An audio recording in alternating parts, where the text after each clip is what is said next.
महागठबंधन की महाजीत के बाद अब जीत का जज्बा बयां करने की बारी आई है और लालू प्रसाद यादव और Nitish Kumar joint press conference कर रहे हैं। सीधे आपको लिए चलते हैं।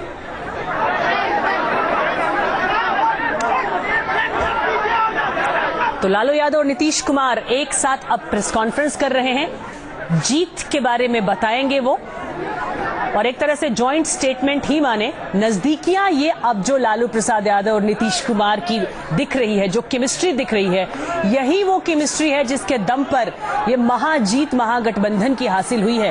क्योंकि शुरुआती के दिनों को याद करें तो कहा जा रहा था कि अवसरवादिता का गठबंधन है। गठबंधन को लेकर भी कई सारे जुमले गढ़े गए थे और उसमें यह कहा गया था कि अवसरवादिता का गठबंधन है। लेकिन वो गठबंधन शुरुआत में जो दूरियां दिखाई दे रही थी उसको दरकिनार करके और करीबियां आखिरकार बढ़ी और वही करीबी, वही केमिस्ट्री ये दिन दिखा पाई महागठबंधन को, जो दिन आज ये देख रहे हैं कि महाजीत हुई है। सिर्फ जीत नहीं, इसे महाजीत कहा जाएगा। अजगर, भुजंग, चंदन, जहर पीने वाले, वो तमाम बयान आपको याद होंगे जब लालू प्रसाद यादव ने दिए थे और जब नीतीश कुमार यादव ने कहा था ट्वीट करके कि चंदन से अगर भुजंग भी लिपट जाए तो चंदन पर असर नहीं पड़ता है, और वो बयान लालू प्रसाद यादव के खिलाफ देखा गया था। हालांकि बाद में उन्होंने सफाई दी थी। इसके अलावा कई बार जब पार्टी हुई थी या पार्टी की बैठकें हुई थी तब या तो नीतीश कुमार नहीं जा पाए थे या फिर लालू प्रसाद यादव नहीं जा पाए थे। इसके अलावा लालू प्रसाद यादव का वो बयान जब उन्होंने कहा था कि जहर पीना पड़ता है कभी कभी, इन तमाम बयानों को एक दूसरे के खिलाफ देखा गया था और कहा यह गया था कि साथ हैं फिर भी साथ नहीं है, दिल मिले नहीं है, दिल हाथ भले ही मिल गए हैं इन दोनों के। हालांकि हाथ भी मिले, दिल भी मिले, फिर गले भी मिले हैं अब जब जीत हुई। अगले मुख्यमंत्री नीतीश कुमार जी और सभी मीडिया के साथी महागठबंधन का जो ग्रेट विक्ट्री दिया है बिहार की जनता ने, गरीबों ने, पिछड़ों ने, दलितों ने, अकलियत के लोगों ने और उच्च जात के भाइयों ने भी गरीब लोगों ने दिया। इसके लिए हम दोनों भाई आभार व्यक्त करते हैं और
इसमें मोदी जी का सरकार, आरएसएस सरकार बिल्कुल धराशायी हो जाएगी। 2019 में ऐसा माना जा रहा है कि नीतीश कुमार दिल्ली में टक्कर देंगे मोदी जी।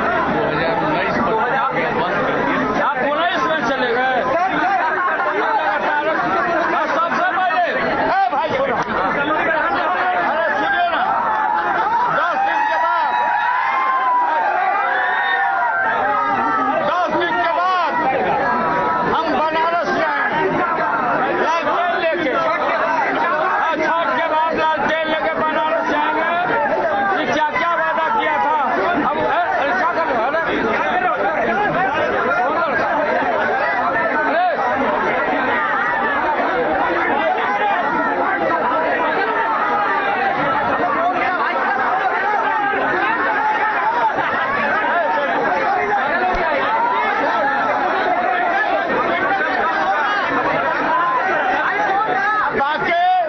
बाकी 4 बजे दिल्ली जी के घर पर आएंगे, वहाँ पीसी होगा।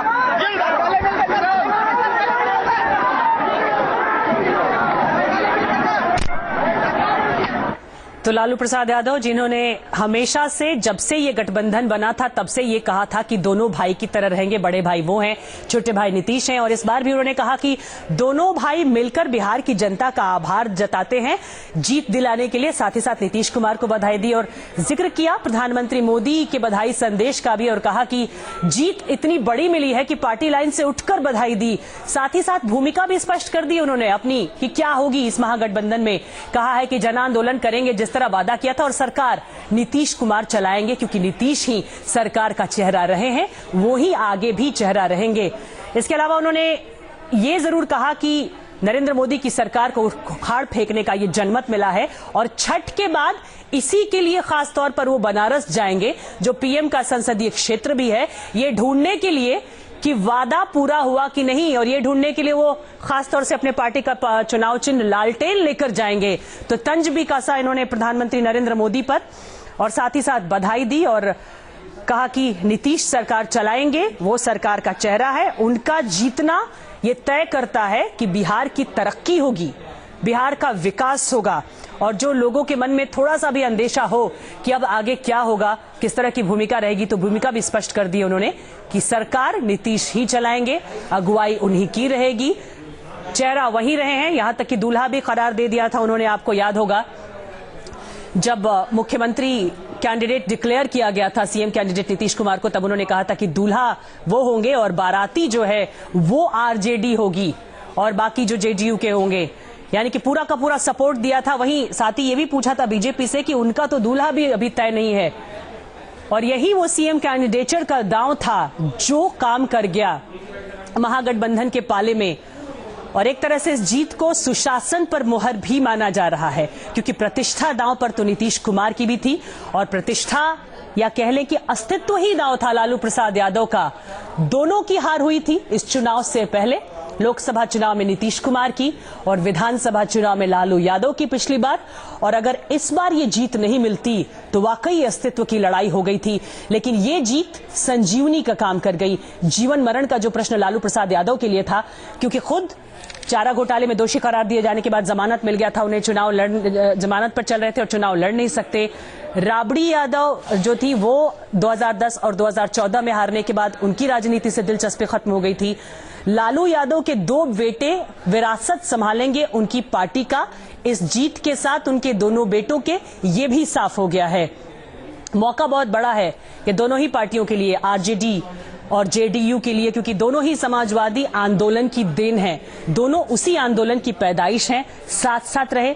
लेकिन 1994 में लालू से 20 साल रिश्ता तोड़ा और 20 साल से अलग रहे, और 20 साल के बाद दोनों जब एकजुट हुए तो इस तरह की जीत बड़ी हासिल हुई है। तो साथ रहना संजीवनी बना, साथ रहना जीत का मंत्र बन गया, और इसी की वजह से ये महाजीत मिली है, जिसे आज ये दोनों ही पार्टियां मिलकर सेलिब्रेट कर रही हैं, और खासतौर पर लालू यादव और नीतीश कुमार मिलकर सेलिब्रेट कर रहे हैं। और आज जो ये तस्वीरें कहती हैं वो ये कहती हैं कि अब कोई भी शख्स सुबह नहीं रह गया कि ये मिलकर आगे नहीं रहेंगे। मीसा भारती क्या कुछ कह रही है इस पूरे मसले पर, वो आपको सुनाते हैं। हमारे राष्ट्रीय अध्यक्ष जी कह रहे थे कि हमें कोई चिंता की बात नहीं है, चाहे वो ओपिनियन पोल हो चाहे एग्जिट पोल हो, कभी भी वो हमारे फेवर में नहीं जाता है। तो उनको अपने जनता के बीच कॉन्फिडेंस था और उन्होंने हमेशा कहा कि 190 हम जीतेंगे और कहीं ना कहीं 175 प्लस हम कर रहे हैं, अभी भी हम बढ़त हासिल कर रहे हैं। तो कहीं ना कहीं इसमें बिहार की जनता का योगदान रहा है। मैम, अब विकास से शुरू हुई की बात गाय से पे आई, पाकिस्तान पे आई, जात पात पे आई, रिजर्वेशन पे आई, तो एक तरफ विवादों का इलेक्शन का पूरा हुआ। नहीं, देखिए हमने कोई आरक्षण की हमने तो शुरुआत की नहीं थी। किसने शुरू किया? मोहन भागवत जी ने आरक्षण की शुरुआत की। तो क्योंकि महागठबंधन हमेशा से आरक्षण का पक्षधर रहा है, तो हम अपने आरक्षण की बातों को लेकर जनता के बीच में गए और अपनी बातों को रखा। दूसरा, उन्होंने एक दादरी की इशू को बनाने की बहुत कोशिश की और उसके लिए भी मैं बिहार की जनता को बहुत बहुत धन्यवाद देना चाहती हूँ कि उन्होंने इसको मुद्दा बिल्कुल ही नहीं बनने दिया। आपने जो रिजर्वेशन पे कहा उसका नुकसान हुआ आपको लगता है बीजेपी? नहीं, बिल्कुल हुआ, बिल्कुल हुआ, बिल्कुल हुआ है। दादरी की पूरा जो दिख रहा है वो बिल्कुल हुआ। यहाँ तक कि हमारे प्रधानमंत्री जी विकास विकास बोलते रहे और विकास के मुद्दे से वो खुद ही भटक गए। हमेशा वो जादू टोना तंत्र मंत्र और इस तरह की भाषा, जो उनके सभा में जो भीड़ जाती थी वो जनता अपने लिए सुनने जाती थी कि हमारे देश के प्रधानमंत्री जी जनता के लिए क्या करेंगे, वो महंगाई पे क्या बोल रहे हैं, वो भ्रष्टाचार पे क्या बोल रहे हैं, वो और जो बिहार के और नौजवान के रोजगार के लिए वो क्या करेंगे, तो ये सुनने जाती थी। लेकिन मीडिया ने उसको दिखाया कि प्रधानमंत्री जी की सभा में बहुत ज्यादा भीड़ हो रही है, तो भीड़ कभी भी जीत का पैमाना नहीं हो सकता। आखिरी सवाल, किस एक चीज को सबसे बड़ा श्रेय देंगे आपकी जीत? देखिए, मैं बिहार की जनता को देती हूँ कि इतने सारे, चाहे वो एनडीए गठबंधन का प्रधानमंत्री से लेकर के पूरा मंत्रिमंडल यहाँ पे बैठा था, सिर्फ मंत्रिमंडल ही नहीं, जहाँ भाजपा शासित राज्य जो है उनके चीफ मिनिस्टर से लेके उनके मंत्री तक यहाँ पे बैठे थे, यहाँ तक कि फिल्म स्टारों को भी उपयोग में लाया गया। लेकिन बिहार की जनता बहुत समझदार है, उन्होंने प्रधानमंत्री को और उनकी पूरी जमात को देख लिया और कहीं ना कहीं ये बिहार की जनता का जीत है। सीएम तो तय है, डेप्यूटी सीएम कौन होंगे? देखिए, ये कोई हमारे लिए मुद्दा नहीं है, क्योंकि अभी तो आज रिजल्ट आया है और सीएम पहले से भी हमारे तय हैं। तो नीतीश कुमार जी हमारे मुख्यमंत्री का चेहरा है और मुख्यमंत्री वही बनेंगे। लेकिन जो डिप्टी सीएम का जो आप प्रश्न उठा रहे हैं, इसमें हमारे जो नेता है वो मिल बैठ करके आपस में तय कर लेंगे कि इसका क्या रोल होगा। धन्यवाद। तो मीसा भारती जिन्होंने ये कहा कि मिल बांट कर तय करेंगे कि किसका क्या रोल होगा, लेकिन चेहरा तो नीतीश कुमार ही होंगे क्योंकि वो पहले से ही तय थे। और साथ ही साथ उन्होंने ये भी बताया कि 190 जीतने की उम्मीद उन्हें थी, 175 प्लस पर अभी रुझान है, बढ़त है। ये पूरा का पूरा योगदान जनता का है, क्रेडिट बिहार की जनता को जाता है। रजनीश हमारे संवाददाता ज्यादा खबरों के साथ, अपडेट के साथ हमारे साथ इस वक्त जुड़ गए हैं। रजनीश, ये तस्वीरें ऐतिहासिक एक बार फिर से, एक तो ऐतिहासिक वो थी जब 20 साल बाद साथ आए थे, जब गले मिले थे, जब हाथ मिलाया था। एक बार फिर ऐतिहासिक अब जब एक साथ गले मिल रहे हैं, जीत का जश्न एक साथ मना रहे हैं। क्या कहती हैं तस्वीरें? और बिल्कुल, देखिए, ये एक लंबे समय के बाद फिर से एक बार नीतीश कुमार और लालू प्रसाद यादव जीत का जश्न मना रहे हैं। ये ज्यादा इम्पोर्टेंट है क्योंकि इन लोगों ने एक दूसरे का साथ देने की जो कोशिश की, तो लग रहा था पता नहीं कितना सफल होंगे। और लगातार जिस तरीके से तरह तरह की बातें हो रही थी, अटकलें लगाई जा रही थी और तमाम तालमेल को बैठाने की कोशिश की जा रही थी, तो सबको इसको लेकर एक संशय की स्थिति थी। लेकिन अब ये तस्वीर साफ बताती है कि नीतीश कुमार लालू प्रसाद यादव का जो कॉम्बिनेशन है, एक बार फिर से वो काम आया है। और करीब 2 दशक बाद बिहार में नीतीश कुमार और लालू प्रसाद यादव को साथ रूल करते हुए बिहार की जनता देखेगी। तो ये तस्वीर बताती है, मुझे याद है कि जब नीतीश कुमार लालू प्रसाद यादव ने गठबंधन में जाने का फैसला किया था और हाजीपुर में एक समारोह में ये लोग साथ में एक मंच को शेयर कर रहे थे, इसी तरीके से दोनों ने एक दूसरे को गला लगाया था और बिल्कुल रिमोट एरिया में वो गए थे वहां पर एक जनसभा को संबोधित करने। शायद इन्हें भी नहीं लगा था कि इतनी बड़ी आगे आने वाले वक्त में जीत में तब्दील और बिहार में सरकार नीतीश और लालू साथ में मना पाएंगे। लेकिन अब वो सब कुछ हो चुका है और वो खुशी जो है इनके चेहरे पर साफ दिख रही है। जी बिल्कुल बिल्कुल रजनीश, शुक्रिया आपका इस पूरी बातचीत के लिए। तो बहुत सारे सवाल हालांकि इस बयान के बाद भी लालू प्रसाद के उठेंगे कि उन्होंने कहा है कि दोनों भाई मिलकर शुक्रिया अदा कर रहे हैं, इसमें से बड़ा भाई कौन होगा आगे जब सरकार बन जाएगी। साथ ही सवाल ये कि अगर जमात में लालू हैं नीतीश कुमार के, तो लालू का मतलब क्या जंगल राज होगा, इसका जवाब नीतीश कुमार कैसे देंगे? इन बातों का जवाब जानेंगे, जल्द लौटते हैं।